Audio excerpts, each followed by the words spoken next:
আধ রাতে যদি ঘুম ভেঙে যায় মনে পড়ে আমার মতো হাজারো মেয়ের আধ রাতে ঘুম ভাঙার পর এই দুনয়ন হয়তো ঘুমের কাজকে অব্যাহতি দিয়ে কান্নার কাজে নিয়োজিত হয়।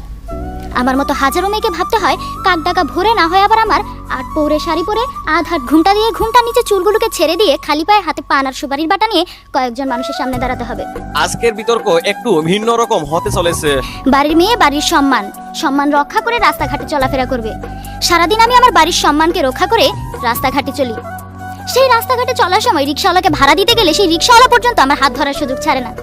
বাসে অবাঞ্ছিত ধাক্কা তো আছেই, এমন সারাদিনে কত চোখ রাঙানো আর কত আর চোখে তাকানো।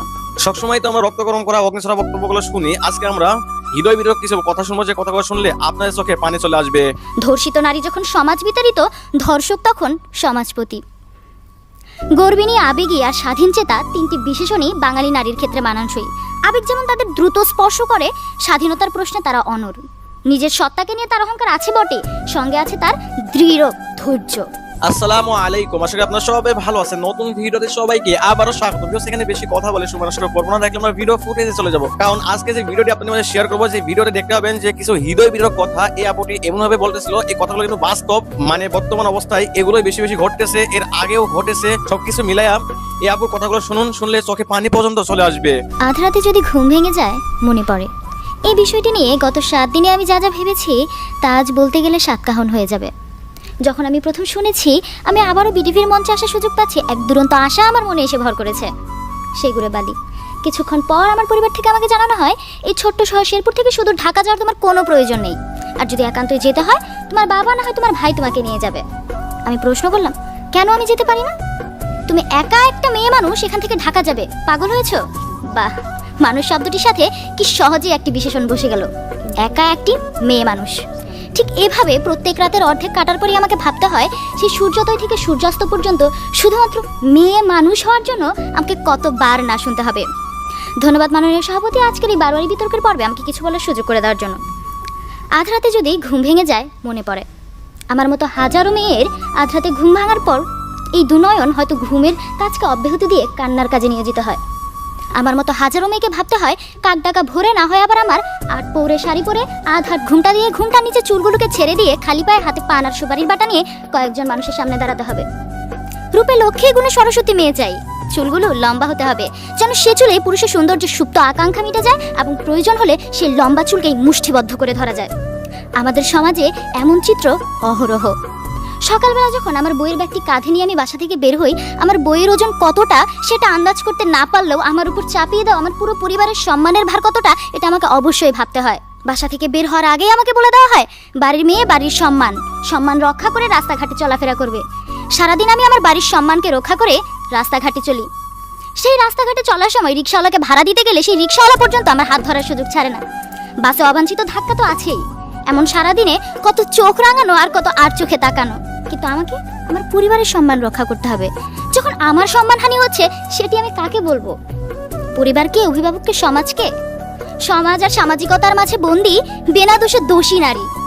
লজ্জাকে দিয়েছে জলাঞ্জলি, পেরিয়ে ধর্মের গণ্ডি। কি লাভ তাতে অতি? থাকো না পর্দায়, দেখি কে গায়ে হাত দেয়। পাশের বাড়ির হুজুর এসে যখন আমার মাকে বলে মেয়ে মানুষের এত পড়াশোনার প্রয়োজন নেই, নামাজ পড়ছে, কোরআন শরীফ পড়ছে, এই যা ধর্মকর্ম করবে তাতেই তো চলবে, এতে আমি মোটেও অবাক হই না। কিন্তু আমি ভীষণ অবাক হই তখন যখন সেই হুজুর তার স্ত্রীকে নিয়ে হাসপাতালে গিয়ে সবার আগে খোঁজ করে মহিলা ডাক্তার আছে কিনা। এই তো আমাদের সমাজ। ধর্ষিত নারী যখন সমাজ বিতাড়িত, ধর্ষক তখন সমাজপতি। গর্বিণী, আবেগী আর স্বাধীন চেতা তিনটি বিশেষণই বাঙালি নারীর ক্ষেত্রে মানানসই। আবেগ যেমন তাদের দ্রুত স্পর্শ করে, স্বাধীনতার প্রশ্নে তারা অনড়। নিজের সত্তাকে নিয়ে তার অহংকার আছে বটে, সঙ্গে আছে তার দৃঢ় ধৈর্য। আর তার থেকেও বেশি ধৈর্য ধারণ করে আমাদের পুরুষতান্ত্রিক সমাজ ব্যবস্থা। আমাদের চারপাশে এতগুলো দৃশ্যমান আর অদৃশ্যমান ন্যায়ের দেওয়াল তৈরি করে দেয়, কোনোটিকে আমি ভাঙছি, কোনোটিকে আমি গুড়িয়ে যাচ্ছি, কোনোটিকে আমি এড়িয়ে যাচ্ছি, আর ক্লান্ত অবিশ্রান্ত হয়ে কোনোটির সামনে গিয়ে আমি হেরে যাচ্ছি। দৈনিক সংবাদপত্র খুললেই নারী ধর্ষণ, নারী সহিংসতা, নারীর প্রতি অত্যাচার, গৃহবধূ নির্যাতন, অহরহ খবর। পত্রিকা কিনা ছেড়ে দিয়েছি। আমার ঘরে বাবা কোনো মেয়ে নেই, দুটো ছেলেই আমার এসব চিন্তা ভেবে করে কাজ নেই। এমন চিন্তা চেতনার মানুষ আমাদের সমাজে থাকলেও আমি কখনো কাউকে বলতে শুনিনি এই কাজগুলো কোন ছেলেরা করলো। আমার ঘরেও দুটো ছেলে আছে, তাদের প্রতি আমার নজর রাখা উচিত। এ ধরনের চিন্তা চেতনা থাকবেই বা কেন? পুরুষ তো নিশাচর প্রাণী, তার অবাধ স্বাধীনতা। সন্ধ্যায় নিরে ফেরা পাখি হচ্ছে নারীরা। তাদেরকে তো সন্ধ্যায় ফিরতেই হতো। তাদের অবাধ স্বাধীনতা পুরুষের মতো নেই। 18 বছর পার হলে একটি মেয়ের বাবাকে নাকি বলা হয় কন্যা দায়গ্রস্ত পিতা। আর 25 আর 26 বছর পার হওয়ার পর একটি ছেলের বাবা একটি স্বপ্ন দেখে তার ছেলে এখন সংসারের দায়িত্ব নেবে। আমার ভাই যখন পরীক্ষা দেয় একটি ভালো রেজাল্টের আশা করে, একটি ভালো ভবিষ্যতের স্বপ্ন দেখে সে একটি চাকরি করবে, ঠিক তখন আমিও পরীক্ষা দিই একটি ভালো রেজাল্টের আশায়, একটি ভালো সুন্দর স্বপ্ন আমার ভবিষ্যৎ নিয়ে। কিন্তু আমার ভবিষ্যৎটা হয়ে দাঁড়ায় এমন, রেজাল্ট ভালো হলে পরবর্তী পড়াশোনাটা হবে, না হয়তো তোমার বিয়ের ব্যবস্থা করবো। আমাদের বঙ্গবন্ধু শেখ মুজিবুর রহমান একটি স্বাধীন বাংলাদেশ আমাদেরকে উপহার দিয়েছে, কিন্তু এই স্বাধীনতা শব্দটিকে আমি নারী স্বাধীনতা শব্দটিকেও খুঁজে পেতে চাই। এ তো 25 মার্চের কালো রাত নয়, নয়তো এসে 1971-এর দীর্ঘ 9 মাস। কেন তাহলে নারী আজও এত কুণ্ঠিত? বাংলাদেশ সরকার, মাননীয় প্রধানমন্ত্রীর অবস্থান, মাননীয় স্পিকার, বিরোধী দলীয় নেতৃত্বে 3 জন নারীর অবস্থান বাংলাদেশের নারীর ক্ষমতায়নকে খুব স্পষ্টভাবে তুলে ধরে, কিন্তু নারীর সমতায়ন কি আদৌ হচ্ছে? তাই কবিগুরুর কণ্ঠে বলতে হয়, যারে তুমি নিচে ফেলো সে তোমারে বাঁধি বেজে নিচে, পশ্চাতে রেখেছো যারে সে তোমারে টানিছে পশ্চাতে। ধন্যবাদ মানুষ। কথাগুলো কিন্তু বাস্তব এন্ড কথাগুলো আমার কাছে খুবই ভালো লাগছে, ভিতরে লাগছে, এই জন্য এই ভিডিওটি আপনাদের মাঝে শেয়ার করা। যদি এর কথাগুলো আপনাদের কাছে ভালো লেগে থাকে তাহলে এই ভিডিওটা একটা লাইক করে দিবেন। যদি এমন টাইপের ভিডিও আপনাদের পছন্দ হয়ে থাকে তাহলে এই চ্যানেলটি আপনাদের জন্য।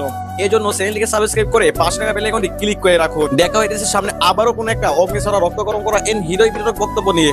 সেই পর্যন্ত সবাই ভালো থাকুন। আসসালামু আলাইকুম।